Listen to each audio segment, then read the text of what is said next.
What's up, everybody?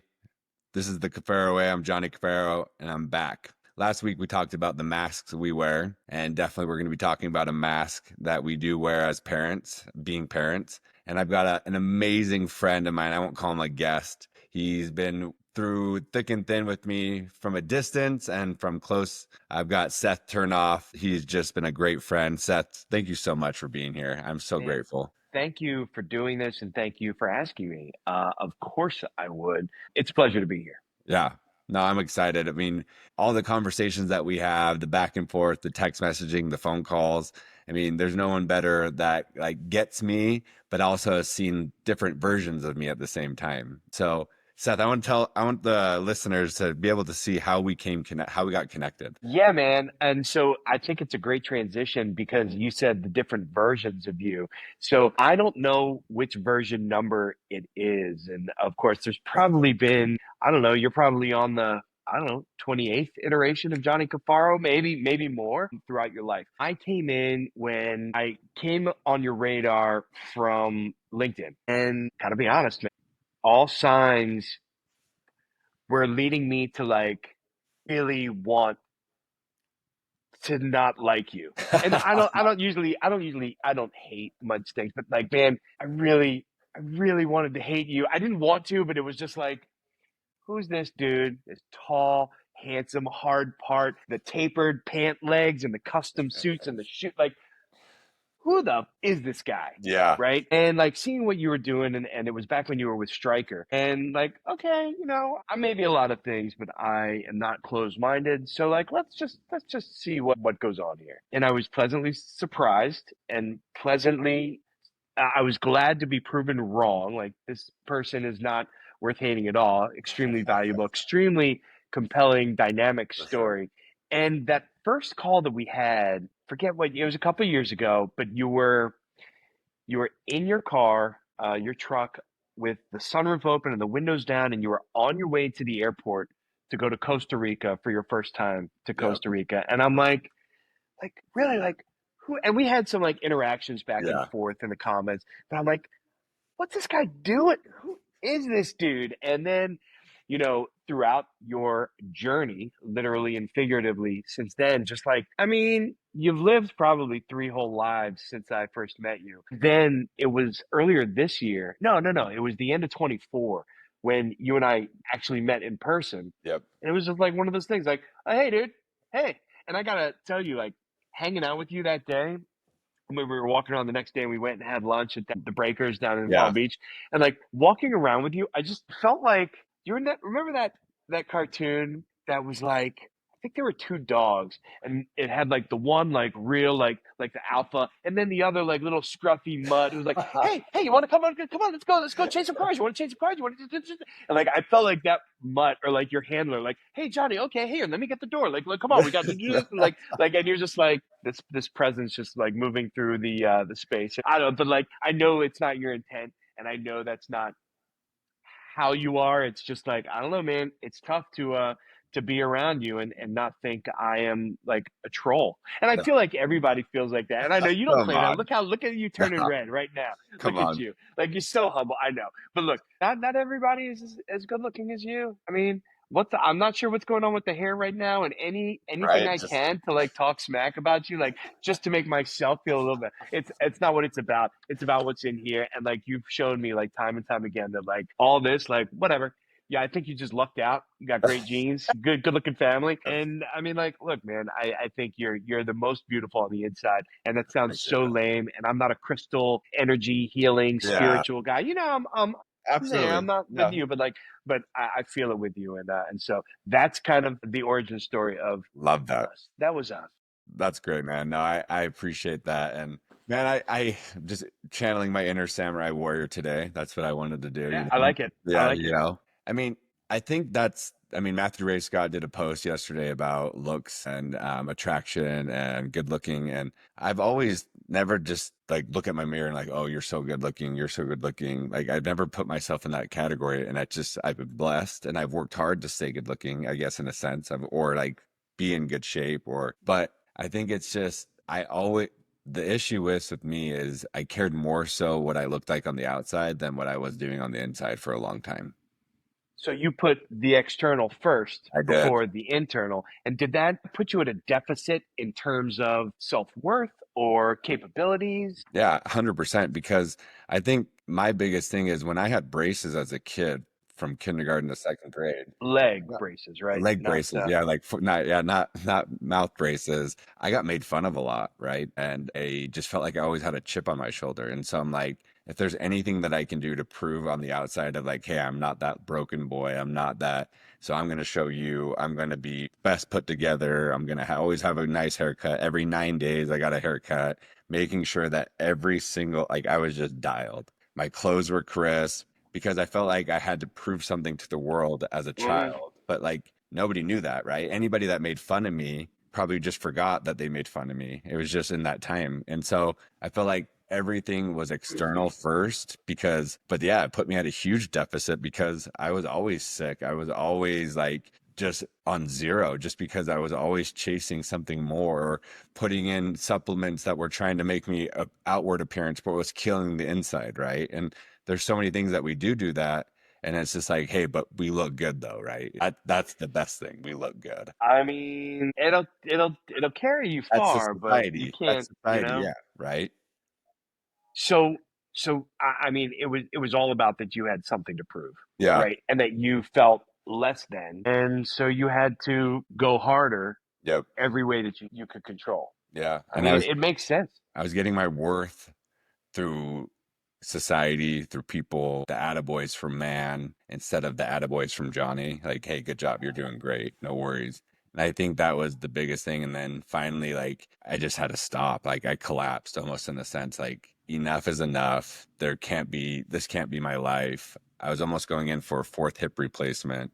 And I'm like, there's got to be something that I got to go on to the inside. And I mean, the whole episode I want to talk about is like parenthood and fatherhood. And man, I was a Disneyland dad at first when I first got. Explain that to me. I wanted to create experiences for the kids when I had them on the weekends so that they wouldn't like it was extravagant or always go places and we'd always like sure that like they got the greatest toy or they got the greatest thing because I didn't think that just my presence alone was enough because I felt like they needed more and I've been completely wrong in that aspect and it it was draining. It was exhausting because then their expectations every time they come to dad's, Yeah.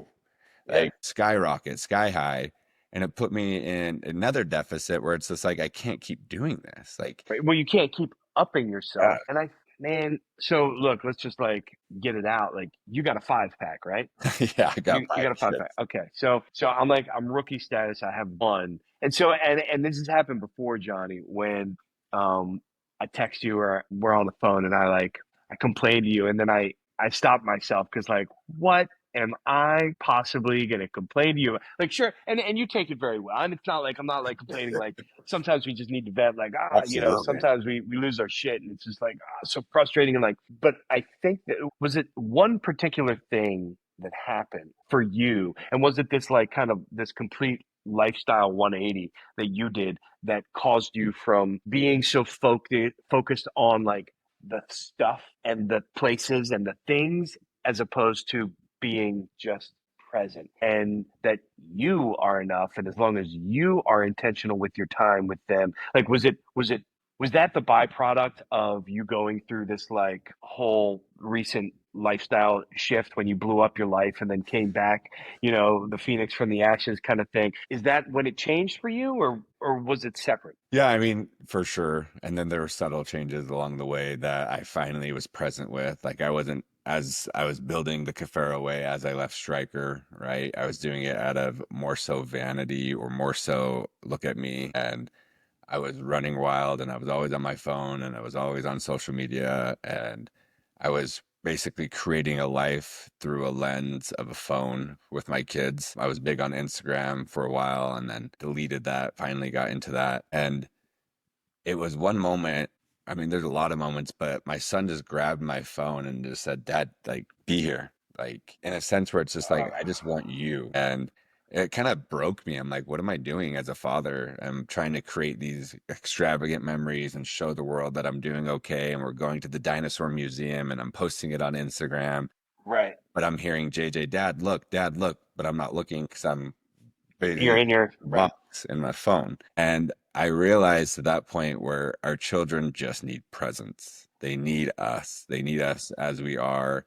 And we're not trying to build, they don't know, they have no idea what we're doing outside of the presence, right? They have no idea how long it took for me to write this book. They didn't have any idea how bad my hips were been. They have no idea, but they know the love that you present to them in that moment. And that's really all that matters at the end of the day. Like, sure, I love the little spinny lollipop with the button that goes around. Yes. He's like, just like anyone else. But like at the end of the day, like, and I'm a sucker too, just because like, look, I'm older and I have a young kid. So, I think for me, I mean, it's still, I feel like I'm always going to be practicing and Yeah. always getting better at Oh, for sure. fatherhood. And like I see every day, I see the mental load that my wife deals with, some that I put on her, a lot that I put Yeah. on her, and She's raising I'm two children sometimes. basically, well, yeah, for sure. And like, look, man, I think the learning curve is steep. And look, if we're being completely honest, if I had a kid in my 20s or 30s, like it would not go well for me or the kid. I wasn't ready, and like, Yeah, I want to talk you about know, that real quick, Seth. I mean, so yeah. we started in different scenarios. And so I was raised in the Mormon religion. You get married young, you have kids, and that's your life, right? So my first kid, I was 23 years old. And that's all we knew. That's my But sibling. that kind of forced you to grow up. They forced me. And that's the hard thing. But like, I want to go into your story. Like, you've had so many different careers, so many different jobs, like so many cool experiences. You got to live kind of a life that you wanted to live for a while. Did you ever did you want a child? Did you want to get married? Is that, I would love to know that mindset because there's so many different spectrums out there. People listening, people like they went through theirs or they got married young and they resent it and they had no life experiences. And so then like I would love to hear your kind of mindset of like how you started, what you went through, and then like maybe I do want a kid. Yeah, so I knew like I always wanted a family, and like my family is great and we're close, and I always thought that was going to be my path, but I wasn't trying to rush it and I wasn't trying to force anything, and culturally it wasn't like, set up that way, so it was easy just for me to kind of just like my thing, right? And there was a point in my late 30s, mid to late 30s, when I talked to a buddy of mine who's my age, and I was like, dude, did we miss it?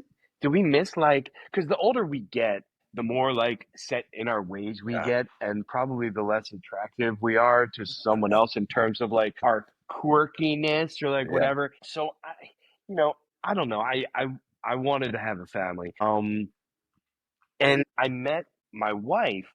She never really thought about it, but when we got together, she told me that like she was like, oh, yeah, like we're gonna do this, and I think that, look, what's right for me or right for you or right for anyone is not necessarily right for everyone, right? And everybody's got their own path. Everyone's got their own story and life to live. And I mean, it's just about finding yours, but also not being so focused on trying to make something happen Yeah. that you actually miss what, is right there. And, being open and being able to say yes to things or try things, like my wife's grandfather's very, very wise, just incredible human being. He said, you don't know until you go. And it's kind of like you got to be open to things. And like the more things you experience, the more you realize what you are looking for and what you're not. And my wife was a little older, and neither of us were married when we got together, and neither of us had kids. So it was kind of like, I mean,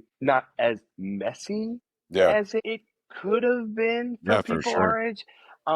But look, I think life is, we're learning now, like, man, some of this stuff is hard, and like logistics, and like having to like figure out school, and like he's in between school and camps right now, and we're going on a trip next week, and like there, Right. so like what when his camp starts, and like his real camp, and we have like to fill in, like, because we still have to work, and we got one foot in and one foot out, And and I was just that rushing here to the podcast, taking the kids to school, and I was texting you like, "Hey, I'm going to be late. I'm sorry." And that's real life. real life. And I think it's funny, pre-COVID, right, when we didn't have kids, if there was a meeting or someone had to cancel or like whatever, they got things going on, or kids homesick from school and they can't, like, okay, like you get some grace. I think COVID changed things where it's like, cool, no problem. Take care of yourself. Like, take care of you.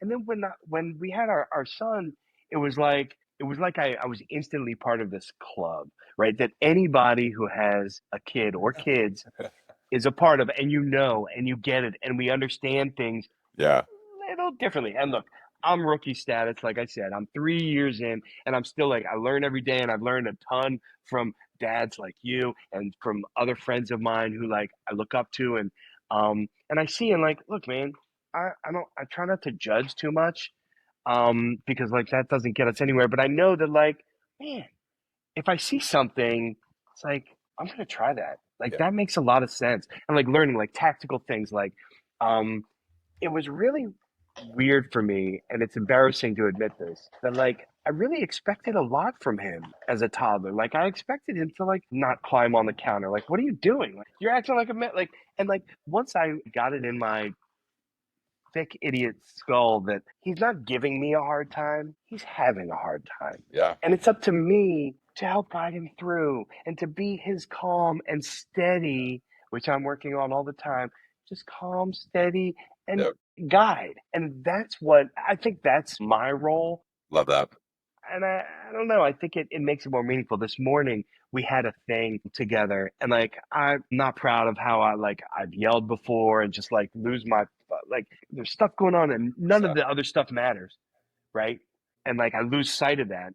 Man, this is like some real self-help stuff. I can't believe I people are love gonna listen to this. It this is makes me what it's feel all about, man. uncomfortable, It's but it's creating the you way. know, I think and I it, love what you said is like we have to be open to the flow and not put ourselves in these blinders, right? And putting us into a place where we're not really understanding the fact that like life is supposed to be messy. Life is supposed to be chaotic. And if you put yourself, they don't tell you that. None no, of the stories, none of the fairy tales tell you that. They don't tell you about the mess and the chaos no, and the emotion and the stress and the sleep deprivation and the hunger and the like all of these things, like right? putting it in a pot in a pressure cooker and just like it's getting ready to blow. Like they don't teach you that you just need to be cool, man. Yeah. You need to be steady.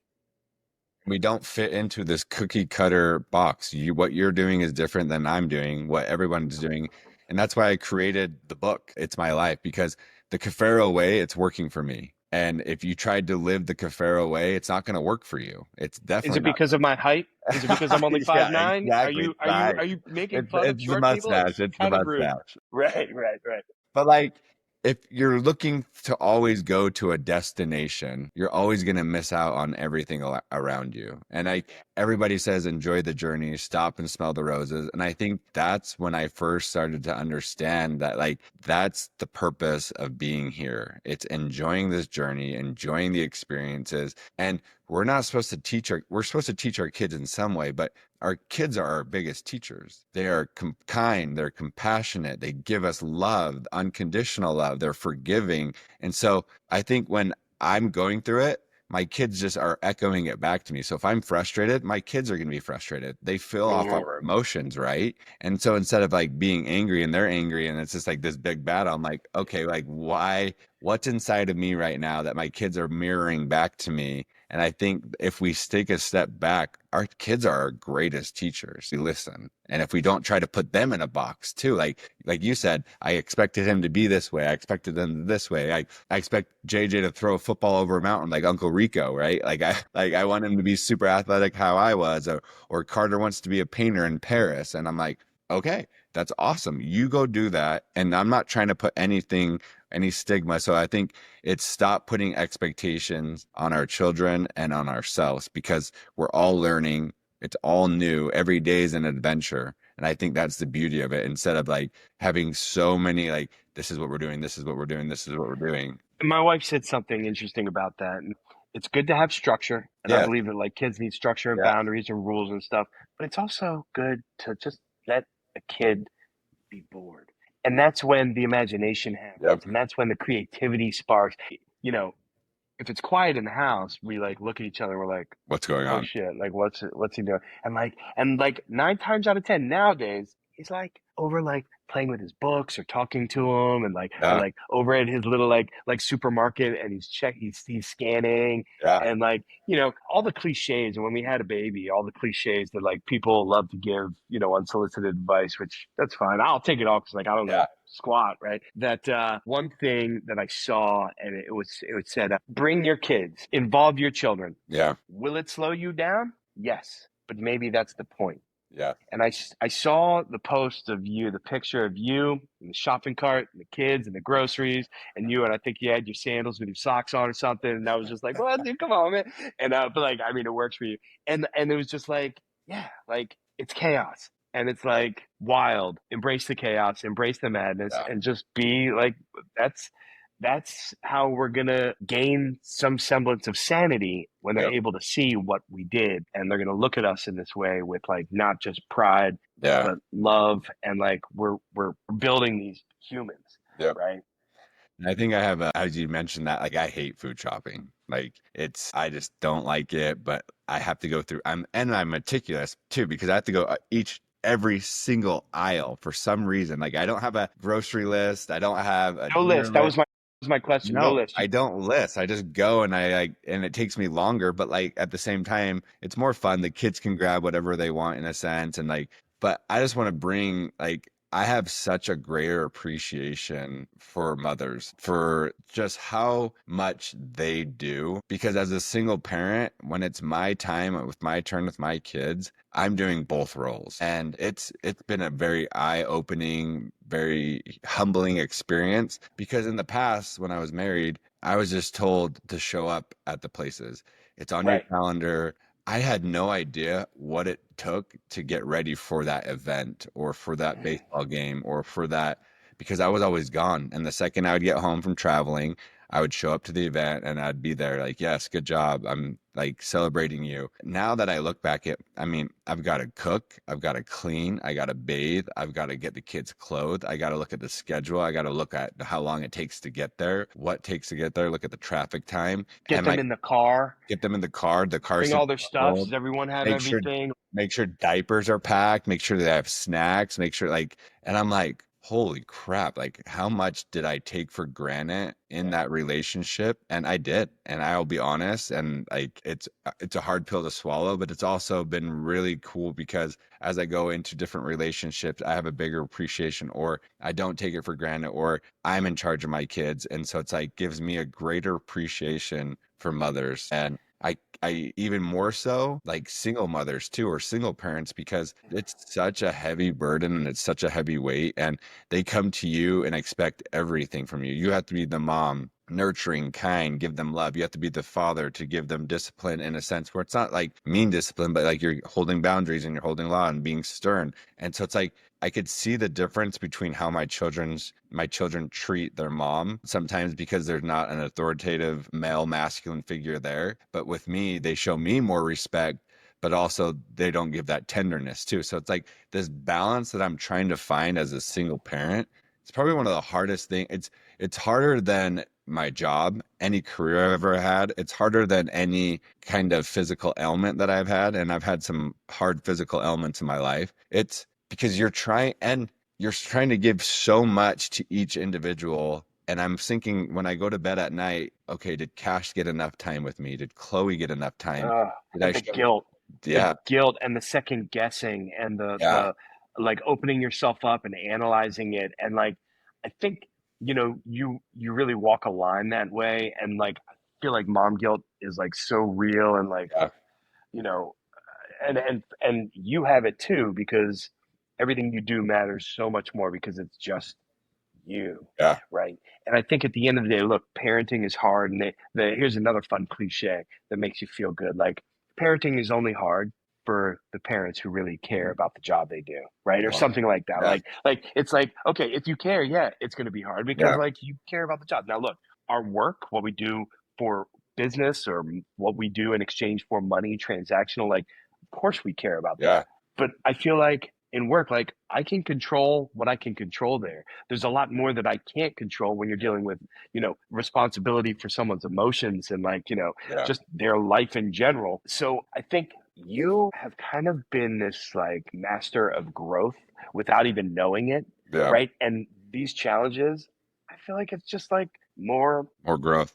growth Yeah. for you. And like, I mean, look, there's lessons everywhere, and like we might not have signed up for it. Like, Yeah. well, I'm just here to like, whatever, but like not enough with the lessons, but like there's no way around it. 100%. I mean, I didn't go throughout life thinking that I'd be a single dad of five kids. I mean, I don't think anybody does. I don't think.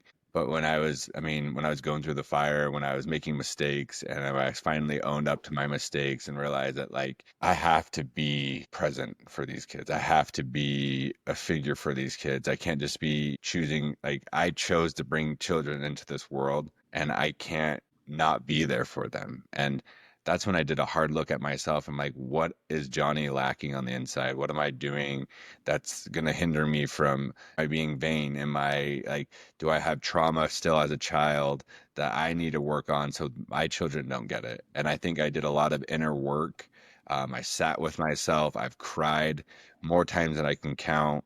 I mean, the little boy that didn't get hugged, the little boy that didn't get seen, the little boy that, and I think a lot of us were adults running off of childhood programs that we've never really figured out. So we're just 100%. big old children. 100%. You know what I mean? And if we don't take that time to grow, and I think that's what showed me the beauty is like when I went down to Costa Rica, when I went down and did ayahuasca and did the plant medicine, and it showed me a lot of my programs that were programmed as a child and a lot of things that were hindering me or blocking me from my self-worth. And I am worthy of love. Was I worthy of love? Did I feel worthy of love? And I think it was just a mindset and a shift where I was able to, hey, I'm okay. And like, I am who I am, and that is enough. And I think that's where the real big change happened for me, that profound moment where, because the first night I had grandiose expectations, Hmm. the biggest expectations you can ever have in your life,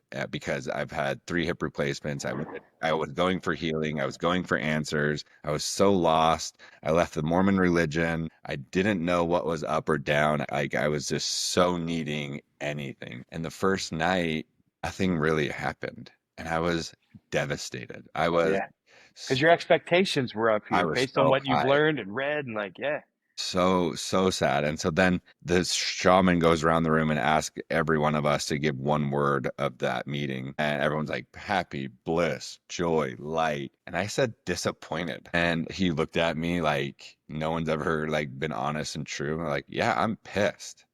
This is nothing what I expected. And I go back to my hut and I just start bawling, and then I'm angry, and then I'm like releasing all this stuff. And then an epiphany came and said, stop having expectations and you'll never be disappointed again. And I just like, whoa, stop having expectations of other people. Stop having expectations of your job. Stop having expectations of yourself. Stop having expectations of outcomes or scenarios. And you'll never be disappointed, and you'll always be okay in the flow. And I'm like, holy crap. Like, was that one of my biggest thing? I had expectations of others because I was bullied as a child. I had expectations of myself because I had to be better and show better. And then expectations of my ex-wife, expectations of the relationship of how it should be. It just blew my mind. And so the next night I went to it, come what may. Like I'm open. I'm here. If anything, I'm in the jungle of Costa Rica, listening to howling monkeys and all these things. I was like, this is amazing. I'm already happy. I learned the biggest lesson, let go of expectations. And then the next night was beautiful. It helped heal my hip, popped out the trauma of emotion, all the energetic release. And then it showed me that I could do every yoga pose possible and giving me that scenario throughout the whole night. And then the next day, I wasn't flexible at all again, but the pain was gone. So my ancestors, spirit guides, universe, God, however you want to portray them, showed me the end result, what could happen if I do the work. And I think that's what was a beauty thing is now that I'm showing my children, hey, you can have anything you want in this world. You can be anything you want in this world. It's going to take work. It's not going to take this magic pill. It's not going to take this Amazon 2-day Prime instant delivery. Like, I think in our society, we have such expectations that we want it now. We want the fix now. We want of that. course. But and we don't want to do any work. We don't want to do any of the work. No, it's all easy button. That's what we want. That's our society. We get it now. We want it. Oh, you call, and if it's like, what? Send them What? the 10-day I have to shipping. Like, wait? what? Yeah, I'm not getting this. You go to the Right. next company or you Yeah. find, and I think that's the beauty of that is it's showing our children that it takes work to be better, to have Hmm. better, to be better. And it gives us that opportunity to also put in the work for ourselves. I think the coolest thing that I've done for my children is given them choice. I didn't have choice growing up. I didn't have, You were I, told. I was Yeah. told everything what to do. I was told to go to church. I was told to believe in this religion that never really sat well with me. I was told to have this. And so I'm giving them the choice now that I have ventured out into more spirituality and more understanding of like, there's so much beautiful knowledge out there in the world. Why be so confined? And my son, JJ, my oldest, he's just like, Dad, I just love coming to your house because you give us choice. It's not that you give us ultimate, we can make any decision we want, good, bad, or ever, but you said, if you do this, you'll have this. If you do that, you'll have that. What would you like to do? But you have a choice. I'm not forcing something. And I think that's the hardest thing is when you grow up, there's a book called The Four Agreements. I don't know if you've ever read it. Mhm. And it I've heard talks of it though. about when you grow up, society tells you what rules and places that you need to live by.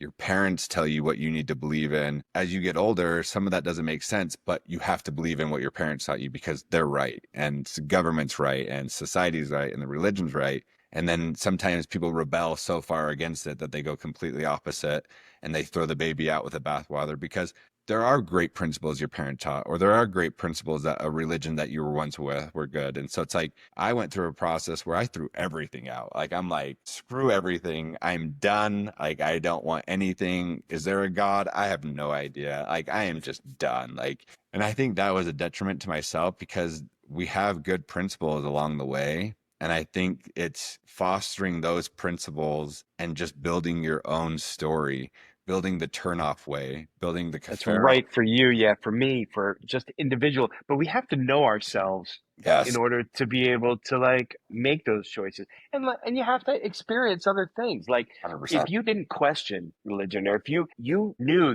that this religion and this path didn't sit well with you, so you were able to explore other things and Yeah, kind of like venture out. Some people don't, yeah. and they stay there. And there's nothing wrong with No, that. not at all. And everyone's different, Yeah, and everybody gets to take their own path or live their own great story, yep. to quote Matthew Ray Scott.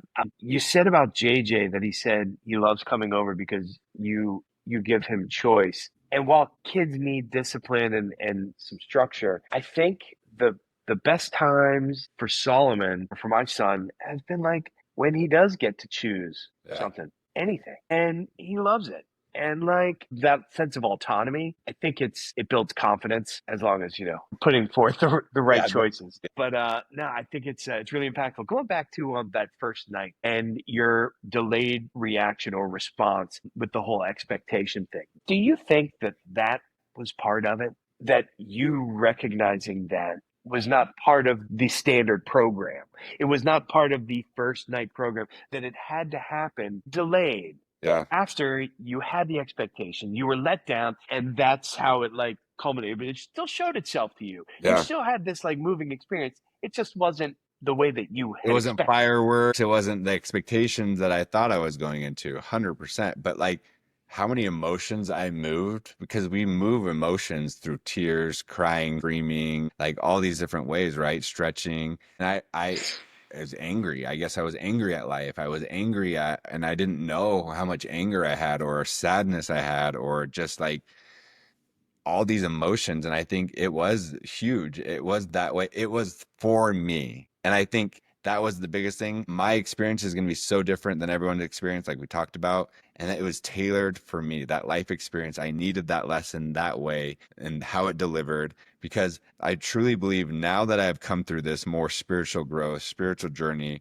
that everything is happening for me. Everything happens for my best and highest good. A door slams in my face. Good. It's a redirection to another place I need to go. I didn't get the new job that I tried to apply for.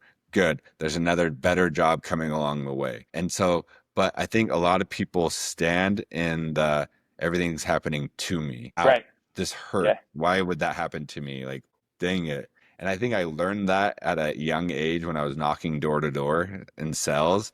Like, I'm not taking that personal. Like, at first it was like, man, everyone's saying no to me. But like, I don't even buy stuff when people come onto my door. So it's like, man, I did a pretty good job doing selling door to door. But if you take things personal, it's never going to go your way. Like, Right. stop taking things personal because everybody's in their own world. Everyone has their own thing and they have no idea. And if they're negative or mean to you, it's just a projection of what they think of themselves. Hmm. You know what I mean? And so it's like if they're calling you fat and you're not fat, but they're like, okay, what are you thinking about yourself that like is coming through? And I think everything is just tailored for our good. If we can see like God, universe, they want us to succeed. They like we're not here to fail. We're not here to be like just moping around and have sadness. Like he wants us to have joy. They want us to have joy and have happiness. And it's up to us to decide if we want to step into that and see it as a lesson of growth, like you said, Hmm. or a lesson of demise or despair. Right. Yeah. But I think it's a mindset thing, right? Yes. It's a mindset. And just like anything else, like, shifting from like, I've got to I get to. And just like, just kind of just a reframe that takes some of the negativity out of it. Like I get to go food shopping. Yeah. Like you can drive to the store in your car with your kids and Yeah. go through and you can buy things at a store that will nourish your family, Yep. potentially nourish your family. I mean, Also, some there fruit might be some, snacks. Yeah, that's yeah, some right, yeah, yeah. Twinkies. Let's just say, come Yeah, you on, got right? that. So what's your go-to like really like bad, like that you don't even want to tell people? And I don't know, you have a sweet tooth, I snack don't. attack? No, I the only thing that I'll ever buy, and I haven't bought it in a while, is Mambas. I love Mambas. really? Yeah, like Aren't those? Wait a minute, fruity are those square those candies. jellies? No, it's the Yeah. fruity square candies, and you have to unwrap each and every single one. Man, Have you ever heard of high chews? yeah, it's very very It's like similar a to high that. chew? Yes, Okay. exactly. So that's Yeah, like the European or Japanese, Asian Asian cousin version. of Yeah. like the Starburst, Yep. I guess. The Yeah. classic Starburst. Interesting. Okay. Yeah. All I right. love Good me to some know. Mambas. It's Good to like know. that Love it. satisfying thing that you have to unwrap each square from each pack. And like I can't stop like go one. I'm like, oh my gosh, the whole pack's Do you gone. do you have a favorite color slash flavor? Yeah, raspberry.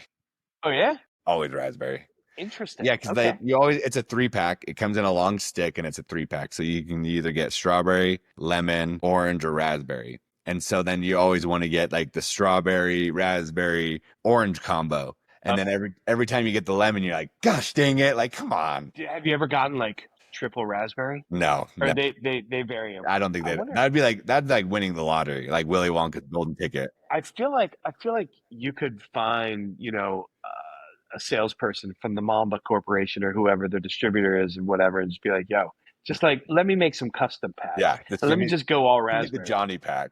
It's the Johnny pack, the Johnny. What is the Johnny? It's all raspberry Mambas. So That's it. I got a question for you. Yeah, You were how old when you had Solomon? 46, Okay, you were 40, 46. 47. Yeah. And were you scared to death when you were, or because of life experiences, were you like, I got this. This is gonna be fun? It's a Because like great question. I would No, love, no, like I I never felt I want like. to run through your career list real quick. Let's like Yeah, real okay. All right, quickly. let's Let's do just it. Okay. So I was a professional drummer. okay, I owned a live music venue slash bar. okay, I was a trial technician, a litigation okay, consultant. I was a commercial finance professional. I was a revenue cycle manager. I wasn't a manager in that role, but that was my first entree into healthcare was okay. on the revenue But side. weren't you a taxi And driver as well? oh yeah, that's right, man. I forgot taxi driver. Oh, so man, I totally left out a whole bunch of stuff. I was a concert director, concert coordinator for the university. I was a taxi driver. I was a bar back and hospitality Unbelievable. director for a nightclub. I also did specialty retail for a shopping mall. Those kiosks, Yeah, those yeah. impulse kiosks. I was the cart guy. So I walked around the mall with like a clipboard and a walkie-talkie, and just like kind of just like So you have lived. You have had some amazing experiences. yeah, for sure, for sure. That's incredible. Some more fun than others, Yeah, of but course. yeah, I mean, all yeah. experience. But back to your question, like, man, so when we had Saul, we tried to get pregnant. She got pregnant during COVID. She gave birth during COVID. We had this infant during COVID. So Oh I think yeah, I, I remember. I think I Yeah. was more concerned with like keeping everyone safe than I was like, how am I going to be as a dad? What is my going to, Oh, it was wow. more So like, that it was a was more focused on, whole shift. it was a whole different, and I wasn't even thinking about Interesting. like the fear. I was thinking about like, are we going to like stay not sick and alive? Right. Interesting. So that was my job. And like, and so there was some kind of delay. So like we went into COVID and we came out as parents trying to not just Navigate navigate the this new like world this thing, and but travel. also like this thing that we're responsible for. Interesting. And I didn't even think about that. we were talking about it this morning, how like some of the decisions we made were like, so we burned so much brain power and energy and resources, just time and research, just like trying to make the right decisions for something that like lasted 6 months. Yeah. And it's like kind of like we look back on some of the things we decided, it was just like, I can't believe we spent so much time like trying to figure that out.